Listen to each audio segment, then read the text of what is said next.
زندگی انسان در کار است، در تاجیکستان میروید، میسبزد، پرورش مییابد. چیزی مثلا همش یک طرف همین آن ذخیره های اصلا و برای انسان به بنزین، به سالارکا، به گاز، به برق زندگی کردن میشود، لیکن به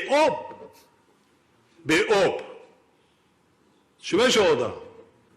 خلاص با خدا قسم اینقدر این انسان تو درجه آوانتوریستی هست، تا درجه افریستی که آورد فرهنگ، زبان، مدنیت، ملت آورد تا تمامی چیز در زمین تاجیکستان میروید کبرا و یک از ریشه کمال بکنه برای گرفتن میقفن اولادش قطعی میبرد ترمه و سودش میکنه. برای یک نفر در دنغره یا اینکه در 5 پیسته بچین والله میپرانه تخمینه یا آزاده برای پیسته چیندگی. رحمان فی لعنت کرده، برای که تو دروغ بگوی که در تاجیکستان ما همه چی میرویه؟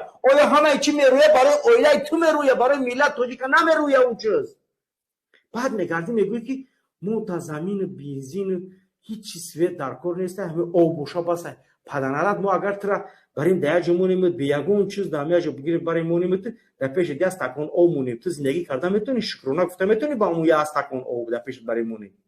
سویت تو نمیتیا دید که سویت نیست، دید که فروختن سویت میگنش که با سویت فروشیم مردم خیلی قدادو میکنن، خب میکنن، گفته اما سویت بابرو ما گفت انا می آوادی نمیو شکرونه نکنه که شما در بیش زندگی داری تا کدوم بیش تو او آواد آفریقا ماست، اما اوه که هست، اما اوه آفریقا ماست، اوی که های خودمون، اوی نعمت خداوند که او برف او کرده است، یعنی که آب برفی از کوههای تاجیکستان میآید و زمین. بفهمه مردم که شما در سویت بوید نیسته، شما در میاه او بسه. میگه شما غلامین، غلام باید شکرانه کنه، فقط غلام کارش فقط شکرانه.